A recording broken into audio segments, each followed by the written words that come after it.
Hi everybody. This week we are going to look at lessons 49 through 52. So let's get started. This week you're going to need your lessons manual, the student's worksheet book, the math card games manual with the game cards, the centimeter cubes, and the math journal.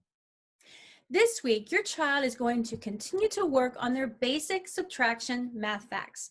Let's go ahead and get started by turning to lesson 49. For the warm-up section, you will continue to work on the terms for a subtraction problem. Remember the terms we learned last week, subtrahend and difference? Well, if not, let me remind you of what they are. So in the equation, 11 minus 3 equals 8. The 3, what you are subtracting, is called the subtrahend, and the solution to this problem is called the difference. Be sure that you write the initial problem on the whiteboard, the problem listed at the top of the warm-up section. It's 10 minus 6 equals 4, because that is the problem that your child is going to be working on and adjusting throughout that first paragraph of the warm-up. The second paragraph, you will be actually reviewing subtraction strategies that you taught last week. And in the third paragraph, your child will be using the imaginary abacus to solve the problems.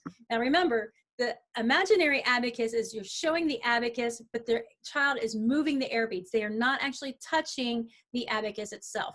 This is a step towards your child fully getting that abacus in their minds and then pulling them from the usage of the physical abacus. So they're not going to need the physical abacus in days to come or weeks to come.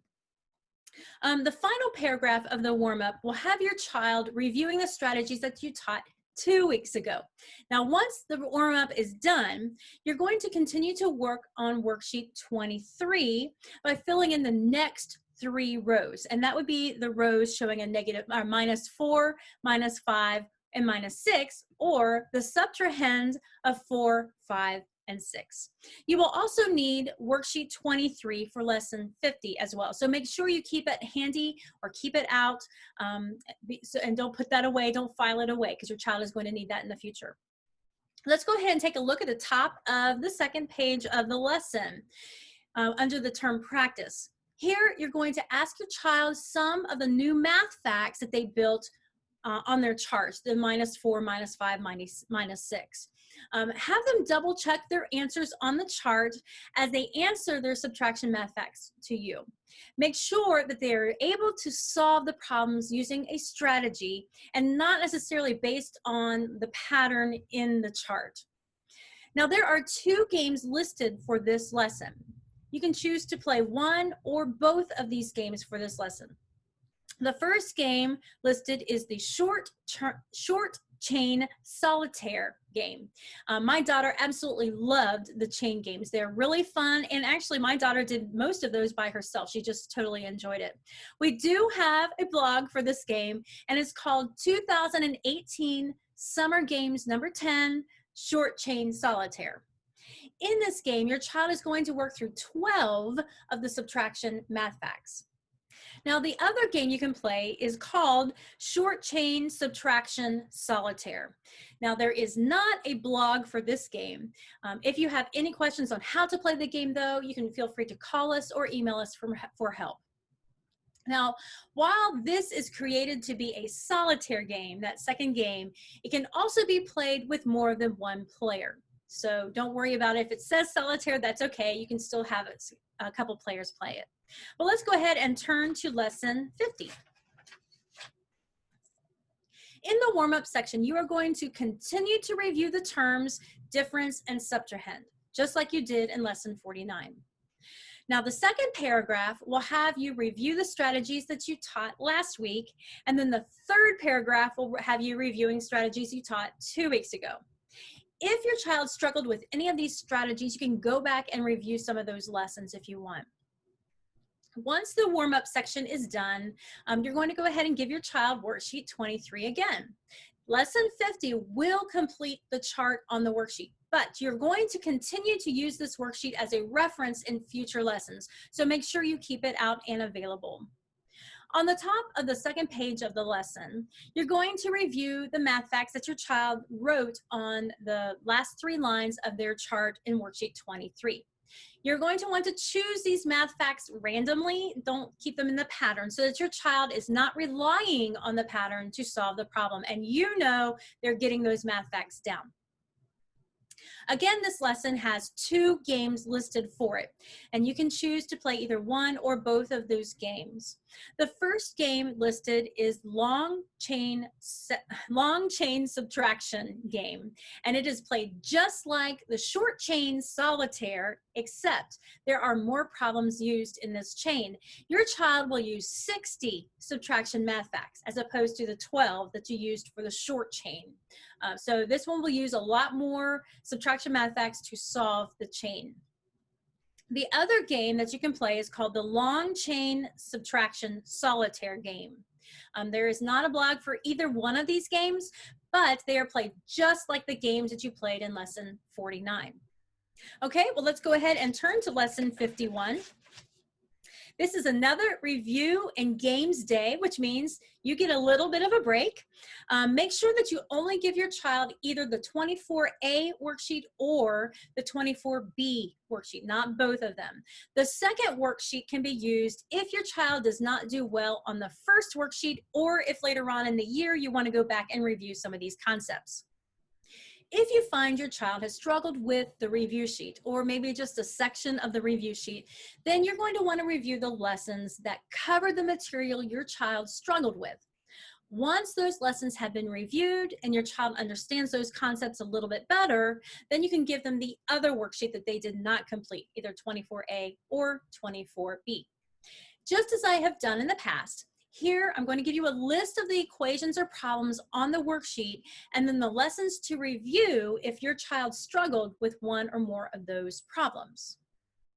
So if your child struggled on problem 1, which is 9 minus 2, they can go ahead and play the subtraction math card games to strengthen up their basic subtraction math facts. If your child struggled with problems 2 and 3, which were 69 plus 1 or 91 plus 2, you can go back and review lessons 20 and 21. If your child struggled with problem 4, they can go back and review lessons 22 and 42. Now this is a combination question where it combines a couple of different concepts together to see if your child understands how to use those concepts when it's combined together.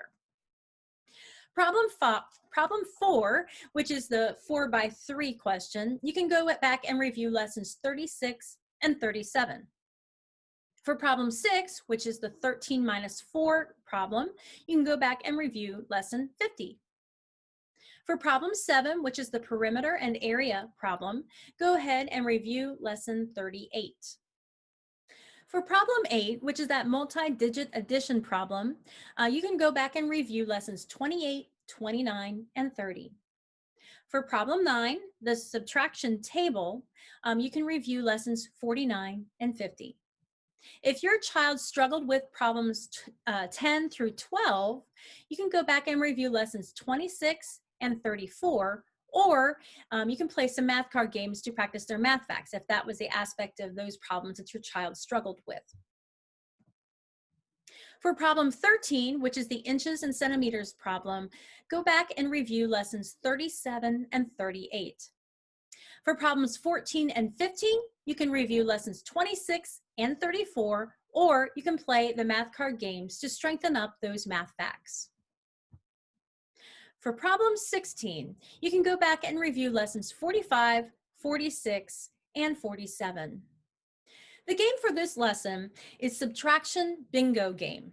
We do have a blog for this game. It's called 2020 Summer's Game Number 7, Subtraction Bingo. Now, if your child flies through this worksheet and does well, or if you find that your child is struggling with some subtraction math facts, then feel free to add a second math card game as they need. Let's go ahead and turn to lesson 52.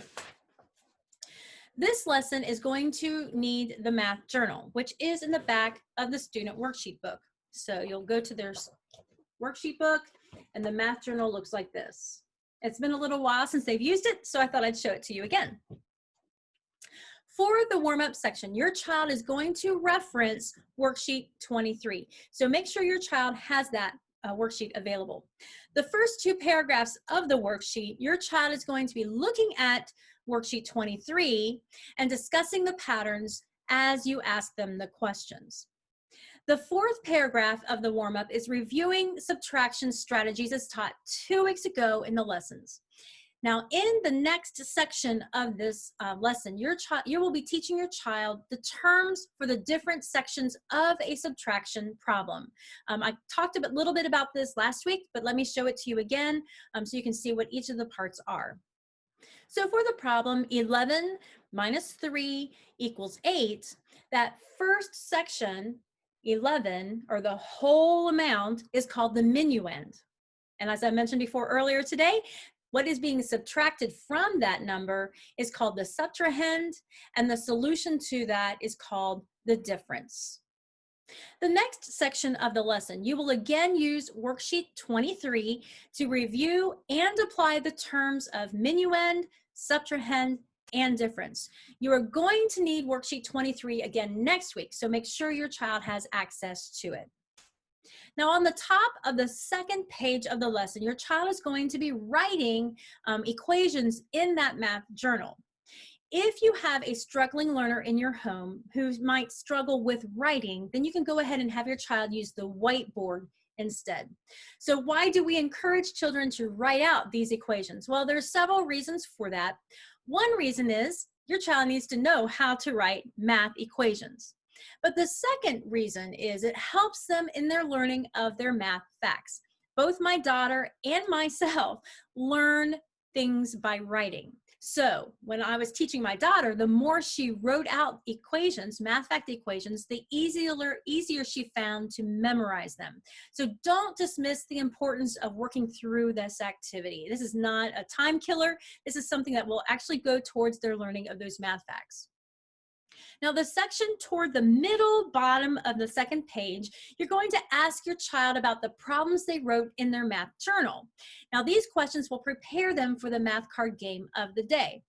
Now, since it's been a while since your child has played the game Corners, they may have forgotten about that game. So if you ask them the question about Corners and they don't seem to remember what it is, you can go ahead and remind them and just tell them those math facts that they've written down are similar to the math facts they used when playing the game Corner. Now, the game for the day is Zero's Corner Game, and we do have a blog for that game. It's called 2017 Summer Game number 17, Zero Corners, and this game is played just like Corners, except you are subtracting the score instead of adding.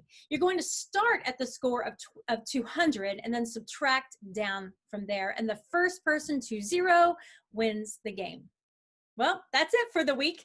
As always, if you have any questions or concerns about a lesson, or if your child is struggling with something, give us a call or email us. We are here to help you. Keep up the great work. Keep plugging away. I look forward to seeing you next week when we go over lessons 53 through 56. Have a great week, everybody.